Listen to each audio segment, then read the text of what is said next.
പർവ്വതങ്ങൾ ഛിന്ന ഭിന്നമാകും. ചെക്കന്മാര് ശ്വാസം വിടാതെ അങ്ങനെ നിന്ന്. ഉസ്താദ് പറഞ്ഞു മാത്രമല്ല കടല് ആളിക്കത്തും. ബേജാറാക്കാൻ എവിടെക്കെങ്കിലും പോണം. ഇതൊക്കെ കേട്ടപ്പോ ശാന്തമായ സൂചി വീണാ കേൾക്കുന്ന നിശബ്ദതയുള്ള ആ സദസ്സിൽ ഉസ്താദ് പറഞ്ഞു പത്രേ, അന്ന് അല്ലല്ലാത്ത ഒന്നും ഉണ്ടാവില്ല, അന്ന് അല്ലല്ലാത്ത ഒന്നും ഉണ്ടാവില്ല. അപ്പൊ പിന്നിലെ വെഞ്ഞിന്ന് ഒരു ചെക്കൻ സ്പീഡിൽ വന്നിട്ട് ചോദിക്കാത്തരെ അന്ന് മദ്രസ ഉണ്ടാവുമെന്ന്. ഓന്റെ ബേജാർ എന്താണെന്ന് അറിയാം, സദർ ഉസ്താദ് മരിച്ചിട്ടാണെന്ന് മദ്രസയ്ക്ക് പോയതിന്റെ കാത്തിപ്പത് എന്ന പോലെ ഈ പള്ളി പൊളിക്കുന്നു, JCB വന്ന് മഞ്ചേരി പള്ളിയുടെ മിനാരം പൊളിക്കുന്നു, മദ്രസ അവതാളത്തിലാകുന്നു. ഈ പ്രതിസന്ധി മുഴുവൻ വരുമ്പോ KT ജലീലും PTA റഹീമും PMA സലാമും TK ഹംസാക്കയും Mappila സഖാക്കളും വന്നിട്ട് പിന്നിലെ വെഞ്ചിന്ന് വന്നിട്ട് ചോദിക്കുക അന്ന് ലീഗ് ഉണ്ടാവുമെന്ന്. പാവം, നിങ്ങൾക്കൊന്നുകിൽ നാണം വേണം, അതല്ലെങ്കിൽ മാനം വേണം. അത് രണ്ടുമില്ലെങ്കിൽ നാണവും മാനവും ഉള്ളവർ കുളിച്ച കുളത്തിൽ പോയി ഒന്ന് മുങ്ങുകയെങ്കിലും വേണം എന്നേ സാന്ദർഭികമായി ഞാൻ പറയുന്നുള്ളൂ. ചുരുക്കാണ്. കേരളത്തിൽ ഭരണം കൊണ്ട് പൊറുതിമുട്ടിയ നിങ്ങൾക്ക് അടുത്ത തെരഞ്ഞെടുപ്പിൽ ചാൻസ് വരാനിരിക്കുന്നു അല്ലേ? ഇങ്ങനെ വിലക്കയറ്റം രൂക്ഷമായ ഒരു കാലഘട്ടത്തിന് മുമ്പുണ്ടായിട്ടുണ്ടോ? തക്കാളിപ്പെട്ടിക്കൊക്കെ ഗോദ്രജിന്റെ പൂട്ടിടേണ്ടി വന്നില്ലേ? മാറ്റിച്ചേര എത്ര രൂപയാണ്? 40 ഉറുപ്പ്യ തക്കാളിക്ക് വരെ വന്നില്ലേ? എന്റെ അമ്മനോട് ചോദിച്ചു, മാനേത് കിലോ 10 എന്ന് പറഞ്ഞ് വന്നിരുന്ന സാധനല്ലേ? ഞാൻ അമ്മാനോട് പറഞ്ഞു 2 കിലോ 10 തന്നിട്ട് വന്നിരുന്നു, വാരി കൊടുത്തിരുന്നു. ഈ വിലക്കയറ്റം രൂക്ഷമായ സമയത്ത് ഉമ്മനോട് ചോദിച്ചു, പിന്നെ തക്കാളി ചാറ് വെക്കാൻ എന്താ ചെയ്യാ? ഞാൻ പറഞ്ഞു പഴയ മാതിരി നല്ല ഭരണം വേറെയാണ്, അതുകൊണ്ട് തൽക്കാലം എന്തെങ്കിലും 1 or 2 എടുത്ത് ഇങ്ങനെ ഉപയോഗിച്ചാൽ മതി. ഉമ്മ പറഞ്ഞു ഇതിന്റെ ഒരു ചൂരും മണൊക്കെ വേണ്ടേ കുട്ടിയെ? ഞാൻ പറഞ്ഞു ചൂരും മണൊന്നും വേണ്ട, നിങ്ങൾ ആ ഒരു തക്കാളി എടുത്തിട്ട് ആ ചാറിന്റെ ചട്ടിമൊന്നുണ്ട് വിഞ്ഞാങ്ങിക്കാളി. ഈ പറമ്പിലും ഈ ദേഹത്തിലും ഈ കേരളം എന്നാകെ ഉപദ്രവിക്കുന്ന സഖാവ് അച്യുതാനന്ദൻ, കൊടിയേരി, പിണറായി തുടങ്ങിയ എല്ലാ മൂർത്തികളും ഒരു 2 കൊല്ലത്തേക്ക് കൂടി അടങ്ങി നിൽക്കണമെന്ന് പറഞ്ഞ അടുപ്പിൽ കണ്ടിട്ടും തേച്ചിട്ടൊരു പൊട്ടി വെക്കും. ആ മണം മതി നമുക്ക്, വേറെ ആലോചിച്ചിട്ട് കാര്യമില്ല. രൂക്ഷമായി പോയി, ബാണം പോലെ കുതിച്ചുയരുക. ഞാൻ ചോദിക്കുന്നു, മാറ്റിച്ചേരാ ഇങ്ങനെ കറണ്ട് കട്ടുണ്ടായ ഒരു കാലഘട്ടം ഉണ്ടായിട്ടുണ്ടോ? ഞങ്ങളെ ഭരണത്തിൽ കറണ്ടിന് ചാർജ് കുറച്ചു എന്ന് മാത്രമല്ല എമർജൻസി മുഴുവൻ കേടുന്നു. കാരണം എന്താ? ഉപയോഗിക്കായിട്ട്. എന്നാ ഇപ്പോഴത്തെ സ്ഥിതി എന്താ? രാവിലെ കറണ്ട് പോണ്, ഉച്ചക്ക് കറണ്ട് പോണ്, വൈകുന്നേരം കറണ്ട് പോണ്, എന്നിട്ട് കറണ്ട് കട്ട് ദശാമായിരിവിന്റെ ഇടയിൽ. മാറ്റിച്ചാൽ ഇതിൽ യഥാർത്ഥത്തിൽ കട്ട് ഏതാ? രാവിലെ പോയതാ, ഉച്ചക്ക് പോയതാ, വൈകുന്നേരം ഏതാണോ ഇതിൽ യഥാർത്ഥത്തിൽ കട്ട്? പണ്ട് ഒരു ഡോക്ടറെ അടുത്ത് നല്ല തടിയനായ ഒരുത്തനും പോയിട്ട് പറഞ്ഞു, ഡോക്ടർ അവിടെ ഇവിടെയൊക്കെ ഒരു വേദന ഉണ്ട്. ഡോക്ടർ പരിശോധിച്ചിട്ട് പറഞ്ഞു, ബേജാറാകണ്ട, ഭക്ഷണം ഒന്ന് നിയന്ത്രിച്ചാൽ മതി. ഡോക്ടർ എഴുതി കൊടുത്തു, രാവിലെ 2 ഇഡ്ഡലി, ഉച്ചക്ക് 1 കോരി ചോറ്, വൈകിട്ട് 2 കപ്പ് കഞ്ഞി. ഇത് കേട്ട് ഈ സാധു ആകെ മൊത്തം നോക്കി.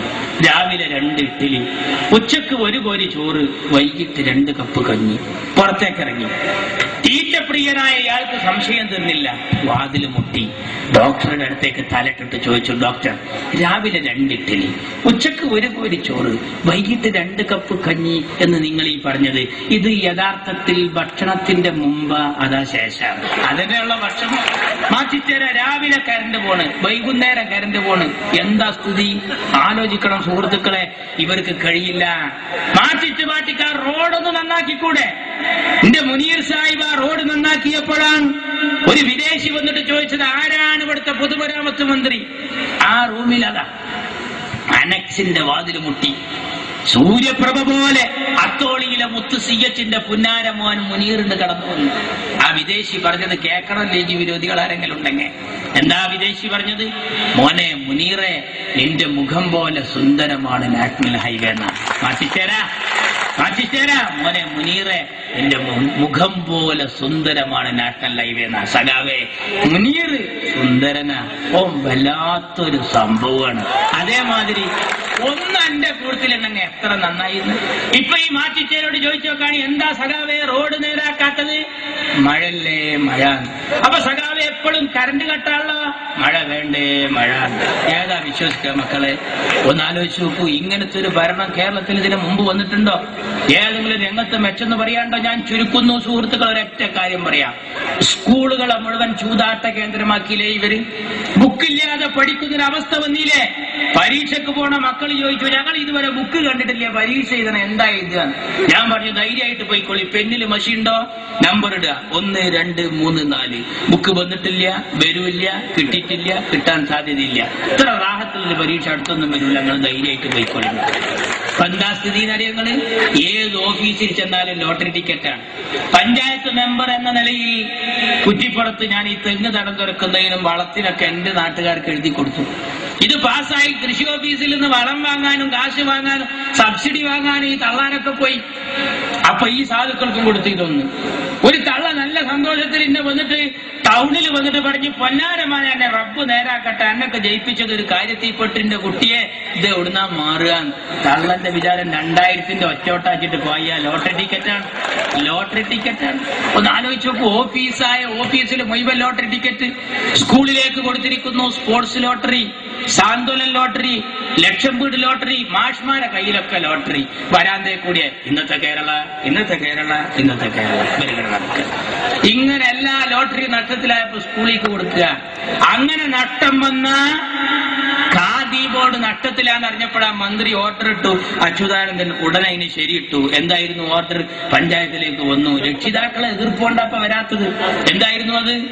ഖാദി ബോർഡ് നഷ്ടത്തിലാന്ന് പറഞ്ഞപ്പോ 2 ദിവസം ഖദർ വസ്ത്രം യൂണിഫോമായി സ്കൂളിൽ ധരിക്കണം. നോക്കാൻ നിങ്ങൾ നഷ്ടം വന്നതൊക്കെ സ്കൂളിലേക്ക് കൊടുക്കുക. ഇങ്ങനെ പോയാൽ ആ ദിനേശ് പീഡി നഷ്ടത്തിലായ എന്താകും സ്ഥിതി?